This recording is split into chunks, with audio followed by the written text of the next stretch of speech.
church. Number 2, explain the need for loyalty in church. The effect of increased loyalty. Number 3, explain loyalty, the features of loyal people. Number 4, explore the implications of loyalty.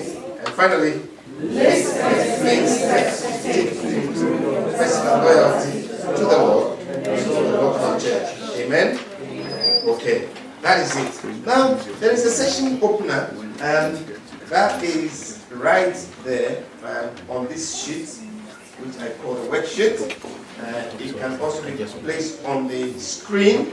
And the session opener is saying, one distinguishing characteristic of a faithful steward is loyalty. With loyalty, people can work together, more closely together. They can build successful businesses and strong ministries. I'll be telling you briefly what loyalty is all about. But it's important for us to know that if we are faithful stewards, one of the things that will be marked with is loyalty. It's loyalty. And we all have friends. And we are loyal to our friends. And if you are married, and you are loyal to your husband, you stand by him even when he makes the wrong decision. And you know that this thing is not going to take us anywhere. You stand by him, but you support him. You give him, you correct him, yes, but you don't abandon him. You give him all the support he can ever get. Amen? Amen. When a person makes mistake and you are loyal to the person, what do? Do you quit the person? No. What do? Stand by the person. And when you are loyal to a person, you don't play lip service. You don't tell the person what will make him happy. Good friends, you look the person in the face and say, this thing won't work.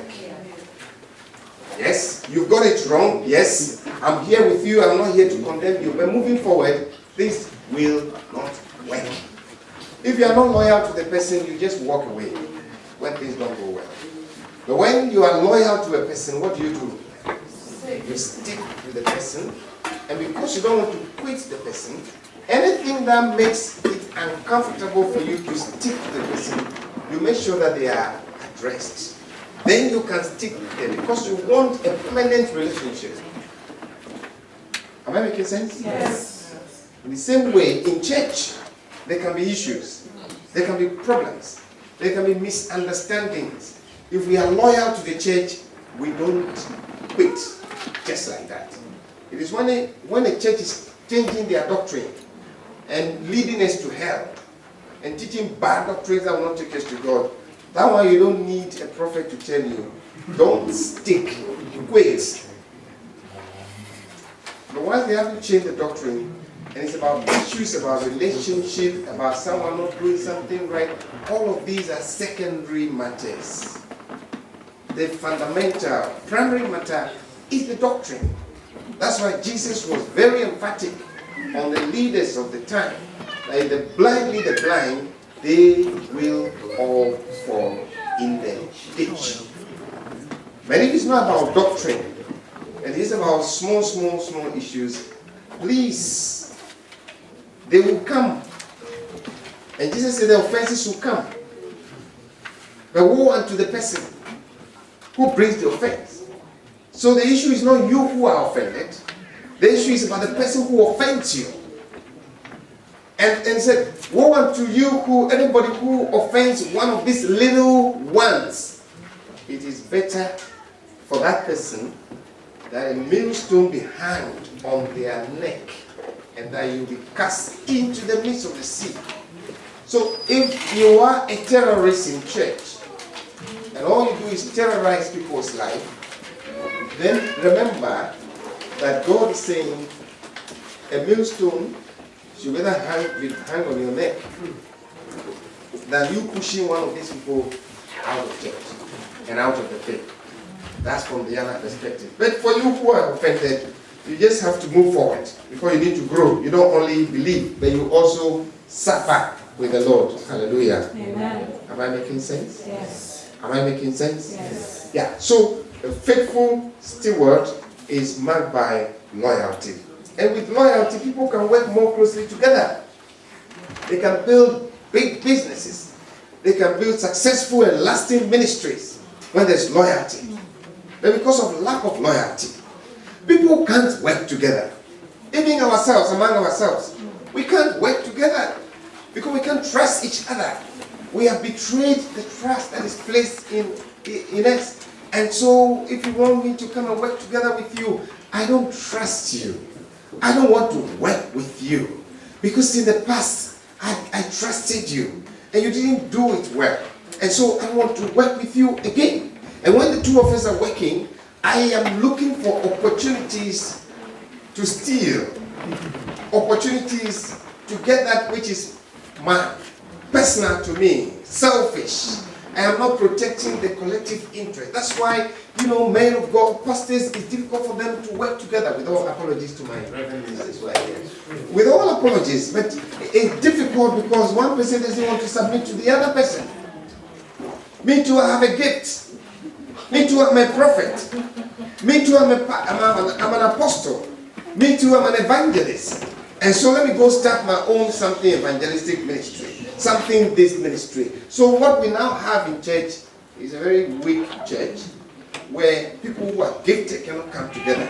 Because a little gift blows me up, packs me up. I get bloated up like popcorn. And I get packed up like bloated popcorn. And I can't submit to any authority. Can't be loyal to anybody. Nobody can entrust me with anything. Yeah, I work with churches and I see, look, people who have pastors working together and they say, okay, I'm going to London or I'm going to America for 1 month. Can you take care of this church for me? By the time I come back, the Lord has spoken to you to start a ministry. So but you steal the members and go and start your own ministry. Your senior pastor doesn't know how to do ministry. That's why. I'm sorry I'm bringing these things here. But these are the things that are at the bottom of all of the problems that we have in ministry today. So, and even this thing is coming down even to the church members, so that it is difficult for people to just submit to authority and do what is right. Because you are gifted, you can't submit to your pastor. Because you are gifted, you can't submit to your elders. You cannot. You know more. Yes, you know more. You don't know. I have got 2 master's degrees. You don't know. I mean, that is the thing. And so nobody really wants to submit to authority. And it's a real problem. Hallelujah. So those are some of the things. Now, I want there are some exercises here that I really want us to do. We will skip the first one. We'll get to activity number 1 on page 1. What is it saying? Reflecting on your loyalty and contribution to church. Now, looking at your level of loyalty to your local church, what will be your assessment of yourself? If we were to have people to come and assess your performance, how much you commit to church, how much honest you are to church, how much reliable church can be, or how much church can rely on you, right? How much you are prepared to suffer for church, how much love you have for church, in every area of your life, attendance to church, offering to church, etc., church projects. If we were to assess your performance, what's it going to be? And I want you to assess yourself. The first one is excellent. Second is very good. Next one is good. The paper is yours, so you can write in it. Underline it. Okay? Excellent, very good, good, fair, poor, and very poor. Have you finished examining? Today I've made you a chief examiner. Okay. Second question. And the second question is saying, if we were to reward members for their contribution to the growth and progress of your local church, where will your name be on the suggested list? In other words, if we were to ask that, give us 10 names of people who are committed, who are serious, and they are loyal to their church, And we have a list of 10 from in order of importance, in order of the most committed or the most loyal, in that order. Where on the list is your name going to be found? Is it going to be, what are the options? The alternatives, first 5 from the top. Is your name going to be in the middle? Is it going to be the first 5 from the bottom? Or it will not be included at all? Do you understand? Yes. Have you assessed yourself? Have you examined yourself? Where is your name? Where did you place your name? Or where do you think your name is going to be? Who is the brave one? Who wants to tell me? Where did you find your name? Or did you locate your name? First from the top? Or the middle? Or the bottom? Or not included? Yes, brother? Middle. Middle. Okay. Thank you. Good. Who else? Any brave one? Yeah? Not included at all. All right. Thank you. Okay. Anybody else? Anybody else? Yeah, it's good. It's genuine assessment. So we know, are you making any impact at all on church? If you are not in church, will we feel that you are not around? Or if church still goes on without you, nobody notices, it's a big problem. Yeah. It must be said that when you are not around, we will all notice that you are not around in church. Okay? Okay, that's fine. What about the first question? Who scored excellent? Don't worry if you don't want to talk. If you want to talk, you can. Anybody want to tell us what they scored for the first question? Excellent. Very good. Good. Fair. Poor. Very poor. No? Don't worry. Let's move forward. We are all very diplomatic people. Living in a diplomatic country. A country of diplomacy. So, it's okay. Hallelujah. Are we on course?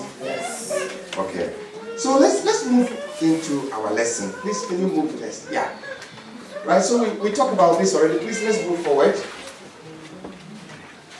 Okay. Let's move forward. Let's move forward. Okay. What is loyalty then? We're going to, let's go into the details. What is loyalty?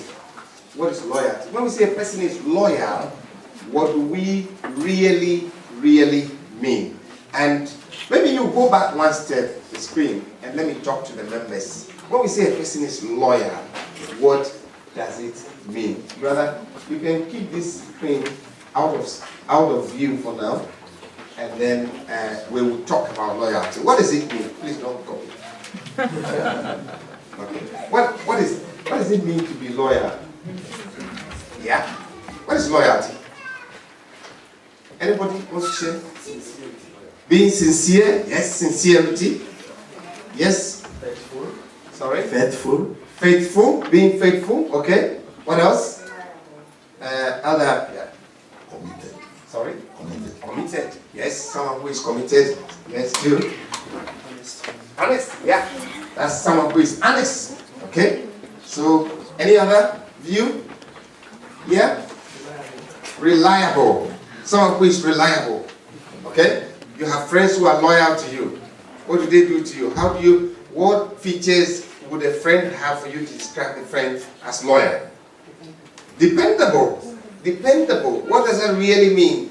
It means when the person says, I'm going to be there, he will be there. If you need the person's help, he'll be there always to help you. Is that correct? Very good. Always, always, always there for you. You can count, in fact, you can give him work and go and sleep. Just give him work and go and sleep. When you are up, the work is done. Yeah, the work is done. Any other feature? Yes? Person doesn't change. It doesn't change. So it's what? Stable, consistent. It's stable, consistent. You know that he'll be there at the prayer meeting. You know he'll be at church. You know if it's about outreach, he will do it. You know his time to come at the end of the month. If at the end of the month, the time doesn't come, there's a problem. And for leaders, in such instances, you have to find a way of asking, is everything okay. You are not just interested in the money. You want to be sure. Is everything okay? Is your work going well? I mean, it's your business. Any problem? Can I pray for you? Because you know that this person has been consistent.